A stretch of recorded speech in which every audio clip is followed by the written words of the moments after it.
Yesus. Segala firman yang engkau sampaikan kepadaku telah aku sampaikan kepada mereka. Yesus menerima firman. Tetapi kami umat muslim tidak menyembah yang menerima firman, tetapi yang berfirman. Karena itu yang lebih berkuasa.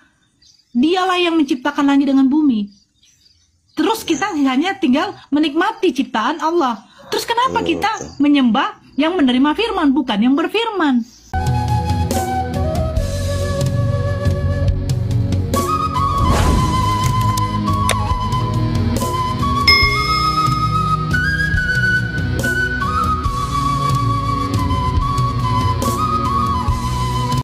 Nah, yang menyuruh untuk tunggu dulu, yang menyuruh untuk menyembah yang menerima firman itu siapa?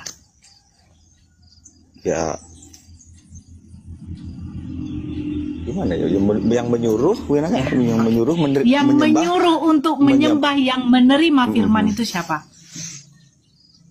Kalau di dalam Kristen ya, kalau dalam yang kepercayaan kayak itu ya Allah itu sendiri kan begitu. Cuman nggak tahu ayatnya di mana datanya, Dek? Ada di mana datanya? Ya, makanya tidak tahu tadi.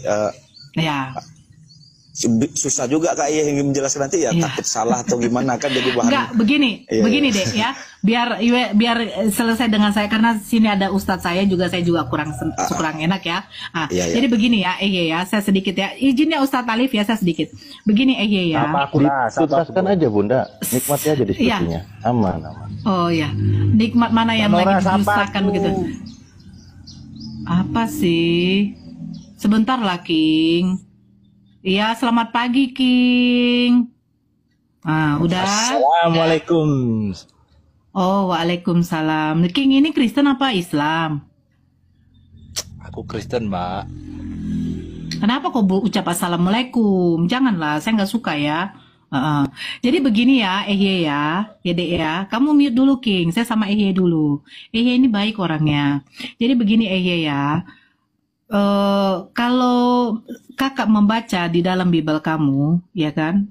Juga dulu kan kakak juga mantan dari situ. Memang tidak terdapat Tuhan itu menyuruh menyembah Yesus sebagai Tuhan. Inilah anak yang kukasihi, kepadanya lah aku berkenan. Dia mengutus Yesus untuk apa? Untuk menyampaikan firman. Sama seperti yang Yesus bilang. Segala firman yang engkau sampaikan kepadaku, telah aku sampaikan kepada mereka. Yesus menyampaikan firman apa yang disampaikan Tuhannya kepada dia. Gitu loh. Jadi apa perintahnya itu? Jangan lupa di dalam Markus juga, Yesus mengatakan kepada orang Israel, aku diutus hanya untuk domba-domba tersesat di kalangan Bani Israel. Berarti dia dikhususkan untuk Bani Israel, ya kan seperti itu. Terus Bani Israel itu bertanya kepada Yesus, apa hukum yang paling terutama? Hukum yang terutama itu ialah, hai Bani Israel, dengarkanlah Tuhan Allah kita, Tuhan yang Esa. Karena apa? Bani Israel itu dahulu itu memang terkenal kali dengan tegar tengkuknya. Mereka ingin melihat bagaimana sosok yang namanya Allah itu, ya kan? Nah, tetapi jangan salah, Bani Israel itu tidak pernah mau mengatakan bahwa Allah itu akan menjadi manusia, nggak pernah. Mereka hanya ingin pada waktu itu Nabi Musa menunjukkan, Nabi Musa, bagaimana sosok Allah itu? Mereka hanya ingin melihat seperti itu saja, bukan ingin Tuhan itu menjadi manusia. Jangan salah, Makanya itu di dalam Bible kalian sendiri Yesus itu mengatakan bahwa sembahlah kepada Tuhanku, Tuhanmu, Bapakku, Bapamu, bukan kepada Yesus. Dan jangan lupa Yesus juga mengatakan hidup yang kekal itu engkau mengenal satu-satunya Allah, bukan dua Allah, bukan tiga Allah, bukan Tritunggal. Ya, Yesus itu selalu menegaskan di dalam Bible kalian itu apa? Yesus itu hanyalah utusan, Bapa yang mengutus aku.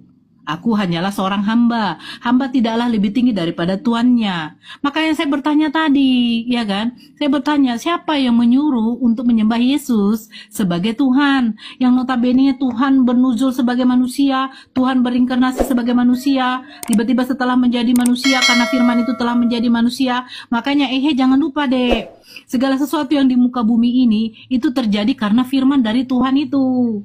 Iya kan? Nggak mungkin dong Tuhan mengambil tanah baru diciptakan. Tidak mungkin dong Tuhan itu membuat tanah itu dari ini. Tidak ada. Segala sesuatu yang dijadikan oleh Tuhan itu melalui firman-Nya, melalui kalimat-Nya. Seperti itu. Jadi siapa yang menyuruh untuk menyembah Yesus sebagai Tuhan? Hanya satu yang kalian menjadikan rasul, yaitu Paulus. Paulus yang notabene-nya tidak pernah berjumpa dengan Yesus, tidak pernah mendengar suara Yesus. Tiba-tiba pada waktu perjalanan ke Damsyik dia mendengar suara. Ada suara yang seperti suara yang dia klaim itu adalah suara Tuhan. Secara logika kita, Tuhan itu tidak bisa didengar suaranya, rupanya pun tidak bisa kau lihat. Jadi bagaimana mungkin dia mendengar suara Tuhan? Yang notabene-nya si Paulus ini tidak tahu asal-usulnya dari mana. Kalau di dalam Islam, ya kalau Allah mengutus nabi ataupun rasul, itu yang notabene-nya harus jelas asal-usulnya dari mana. Siapa bapaknya, keturunannya dari mana.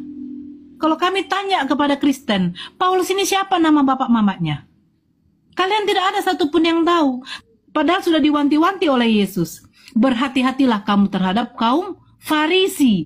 Bukankah si Paulus itu adalah orang Farisi, orang Saduki?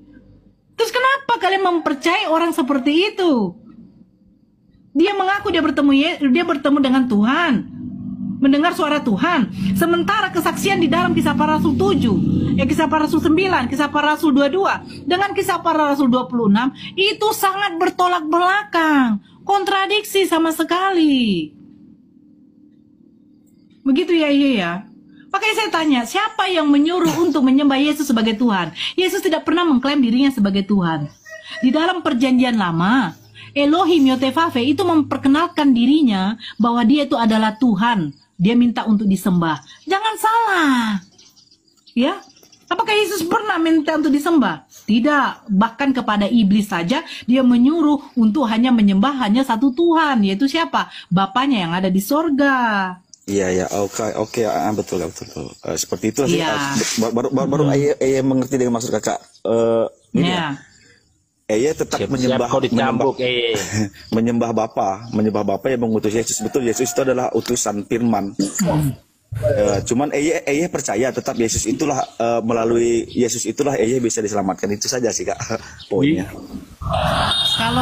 Jadi begini kalau Yesus memang Yesus ini hanya perantara jalan.